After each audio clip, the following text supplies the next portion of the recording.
Hi everyone, my name is Parveen Ali and I work as a senior lecturer at the University of Sheffield, and today I'm going to talk to you about writing a blog and why should we bother writing a blog, or what is a blog. So we are going to talk about different terms in relation to blogging. We will look at blogging and its history and how we got to where we are today. We will also look at types of blogs, and we will look at steps to create a blog. So let's look at the definitions. So the term blog originated from the word weblog, and over time it has shortened to blog, and now we use the term blog very frequently. Blogger, who is a blogger? A blogger is someone who writes a blog. Vlog is another term, and it is, or vlog, it is another term for a video blog post. And as the name suggests, it's basically the blog is in the form of a video, and people have presented the video, maybe recording an event which is happening somewhere, or creating a video to provide information about something which they are interested in. Blogging is the act of writing a text-based post, and vlogging or vlogging is a video or video and text, and developing vlog where someone has used the video and text to explain a vlog. So why should we write a blog? Well, a blog is an online diary or journal, according to Make a Website Hub, and it could be a website or it could be a website within another website, but people are able to create blogs on the social media, for example, Facebook and Instagram as well, and these are usually micro blogs. Blogs contain text, images, GIFs, and documents. You can share links to other websites, you can share links to other resources, or you can create your own images and text and add that in here. Aim of writing a blog could be very different depending on what your interests are. It could be to share the thoughts about something, a particular topic, a particular incident that people have. It could also depend on the interest of somebody. So for example, a photographer is going to share material about photography or the techniques of photography and things like that, whereas an educator would want to talk about aspects of education and what someone needs to know about education. And if it is a blog by a nurse, it may be around nurse related issues or nursing related aspects or medicine related aspects, depending on what someone is interested in. This slide gives you some information about the timeline of how blogging has developed. It started off in 1994, and then the term weblog was introduced in 1997. In 1998, Open Diaries was launched, and in 1998, weblog, the term weblog was reduced to blog, and the term and the blogger was created. In 2002, Heather Armstrong was fired for blogging about her colleagues, and at the same time, the mommyblog.com emerged, and BlogEds was launched as well. In 2003, launch of AdScenes in WordPress and Typepad was evident, and in 2005, Utopia was launched, which means that a lot of people started doing blogs via videos, so as vlogs or vlogs. In 2006, Twitter was introduced as a form of microblogging, and that was a new phenomenon at that time. And then 2007, Tumblr was launched. And in 2011, Google changed its algorithm, which meant that it was punishing blogs which deemed to contain thin content and have less content.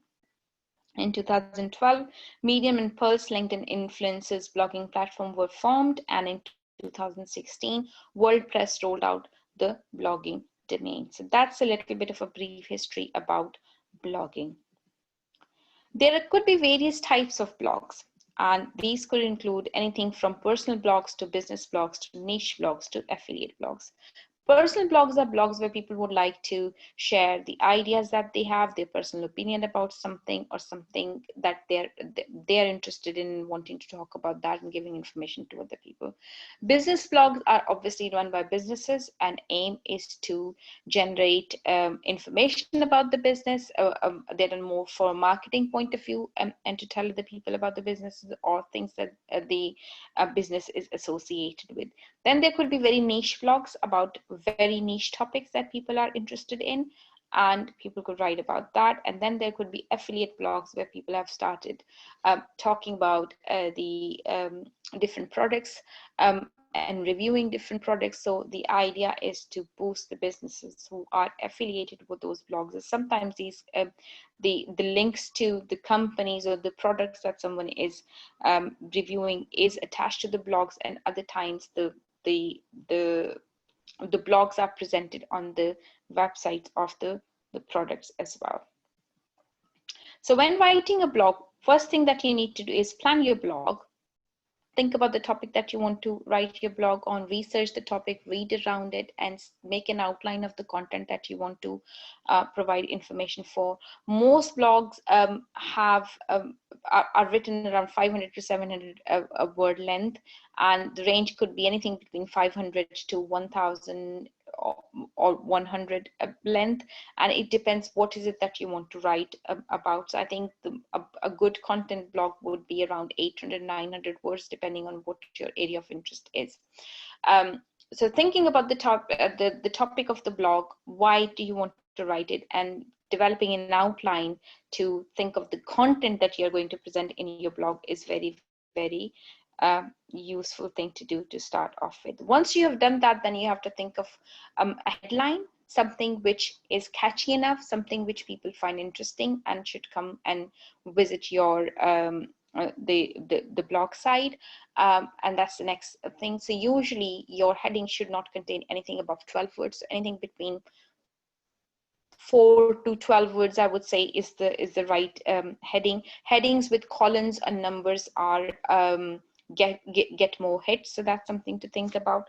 Once you have thought of a catchy heading, then the next bit is writing your post. So using the outline that you developed in earlier phase, writing it down, explaining your points clearly in a way that these are understandable to other people, and making sure that you've gone back to it and proofread it. So you could write your blog in one sitting, or you could use more than one sitting to write your blog and to modify or improve your ideas and what you want to present to people.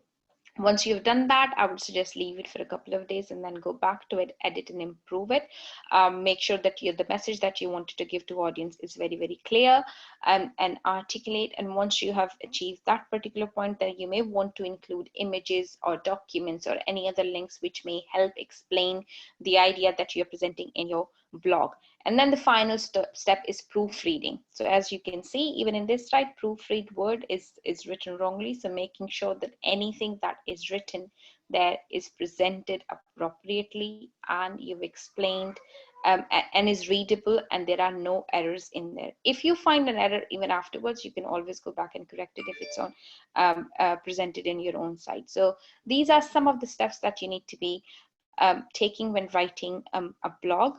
Make sure that you write about something which you are passionate about, are interested about. Make sure you read around the topic that you are writing about as much as you can, because that helps you write very, very clearly and effectively.